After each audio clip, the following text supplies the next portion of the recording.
You're listening to Civic Media. You can tune into any of our live shows on any radio station across the state with the Civic Media app. Find us in your phone's app store and listen anytime, anywhere.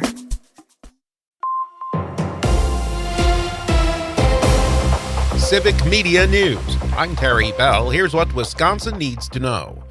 The mayor of Wausau maintains he did nothing wrong when he moved an absentee ballot drop box Sunday. Doug Dinney insists he wasn't up to anything nefarious, but Dinney's actions sparked a protest the other night.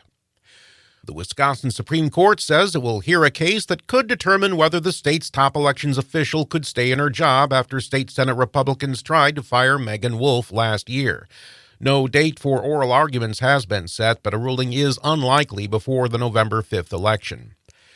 Local election clerks are showing how secure it is to vote in Wisconsin. Madison City Clerk Maribeth Witzel-Bale says machines are tested publicly 10 days before every election. You can watch, it's on a Saturday, watch us test every single machine, every single ballot style for every candidate to make sure that votes are going to be counted properly. About 2,000 Madison voters recently sent duplicate absentee ballots by accident.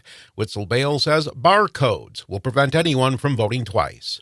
Students from underrepresented racial backgrounds were half as likely to be admitted to the University of Wisconsin in Madison this year. This was the first admissions cycle since the U.S. Supreme Court banned race-based admissions last year. Some people in Wisconsin are trying to save Native American languages. Laura Red Eagle is a member of the Ho-Chunk Nation and part of the Indigenous Language Table. It's a group that meets in Madison once a week to have everyday chats in native tongues. It takes a veil away. You can kind of see how people think, how you view the world.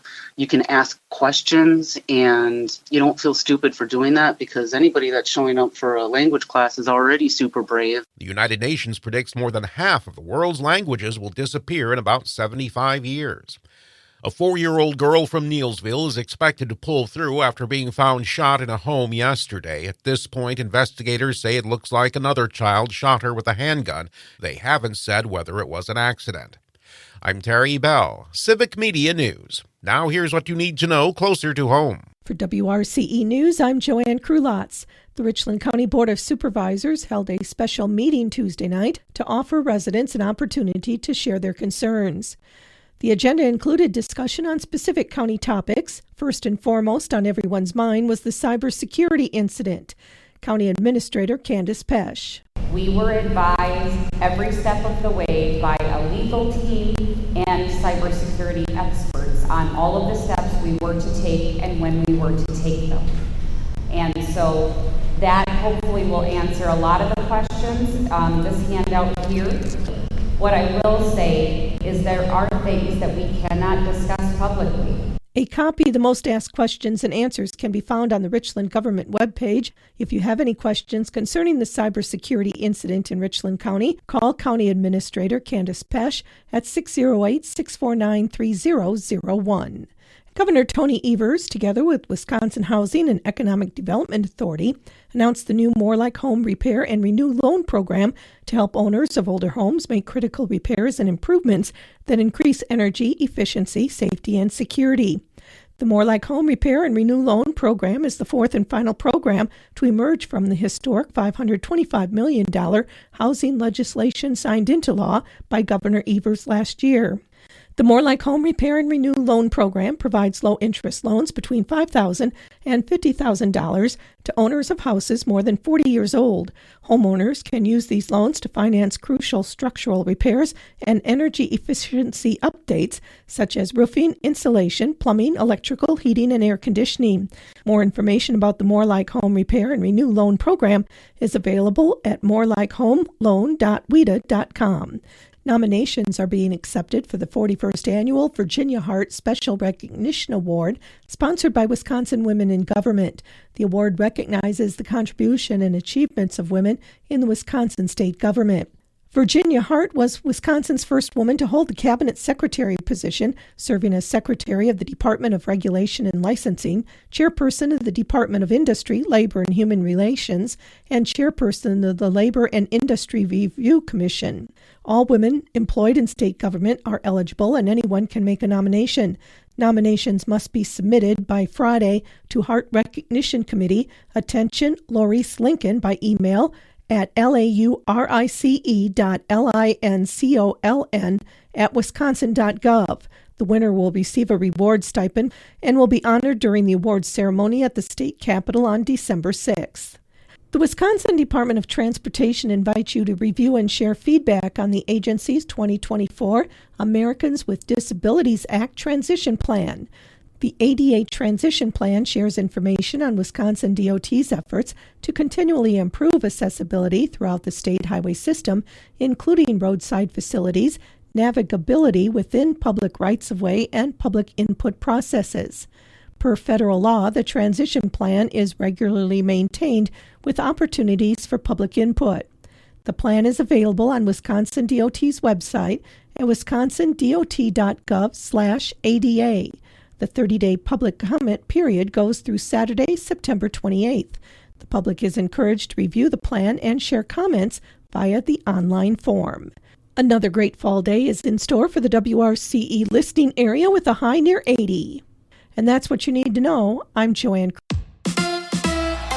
The Packers get ready for the border battle. Hi, I'm Jimmy Kuska with sports, filling in for Mike Clemens. Green Bay plays Minnesota this week, and the big question is, will Jordan Love play? Love says he's feeling better each time out. At the end of the day, it's all feel things. Feeling my body, feeling if I'm pushing too much, and my body's kind of just listen to my body talking to me. And the workout, even the workout pregame Sunday, I felt like I was moving around pretty well, and my body was responding well to it. Malik Willis, who started the last two games, says he'll be ready if needed. The same as last week, the same as the week before that, the same as the first week in Brazil. I mean, you just try to prepare as best you can and be ready to go if called upon. Coach Matt LaFleur says they are taking it one day at a time. We have a plan every day. Obviously, that's dictated by our medical staff in terms of how much he can do, and so we'll just hopefully keep building him up every day. Kickoff is at noon on Sunday. The Milwaukee Brewers are officially the third seed in the National League. The Brewers' 2-1 loss to Pittsburgh last night and wins by both Los Angeles and Philadelphia means the Brewers will play in next week's wild card round. Freddie Peralta became the fourth Brewers pitcher to record 200 strikeouts in multiple seasons. The Brewers finish up with the Pirates today before taking on the Mets in a potential playoff preview this weekend. And the Milwaukee Bucks are making a, quote, major ownership announcement this morning. Bucks co-owner Jimmy Haslam will be speaking. Filling in for Mike Clemens, I'm Jimmy Kuska with Civic Media Sports.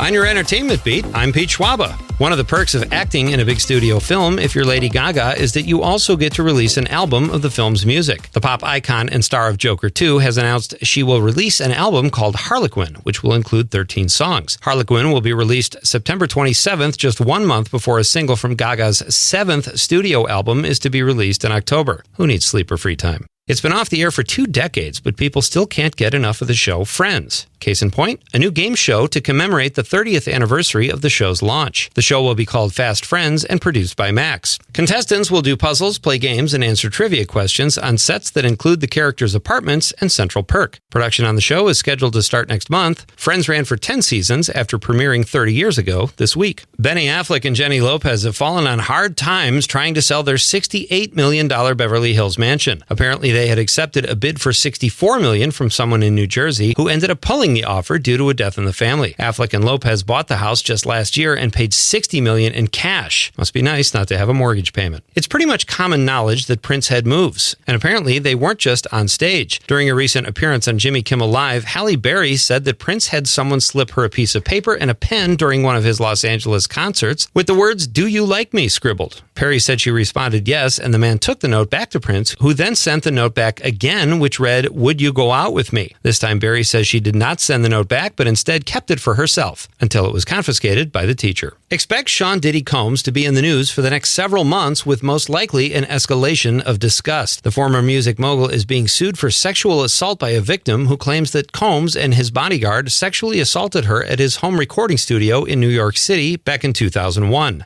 Talia Graves, who was dating an executive who worked for Combs, says she was brutally molested and has dealt with physical and emotional trauma ever since. Graves decided to pursue legal action after learning a video of the incident was circulated last fall. Jessica Biel is out on the show that she was the star of and executive producer on. Deadline reports that the actress left The Good Daughter, which was based on Karen Slaughter's novel of the same name. Slaughter is also an executive producer on the show and writing every episode. The search is underway for a female lead after Biel's exit. The show is set to stream on Peacock in March. For more showbiz fun, tune into Nightlight with me, Pete Schwaba, weeknights from 6 to 8 p.m. on the Civic Media Radio Network. It is going to be sunny and warm again today. Our high right around 80 this afternoon. The wind southwest at around 5 to 10. Tonight, clear, a little fog by morning into the low 50s. Tomorrow, sunshine with a high near 80. It's going to continue through the weekend, too, with sunshine. Low 80s Saturday and Sunday. I'm meteorologist Sean Cable. Outside now, it's 50.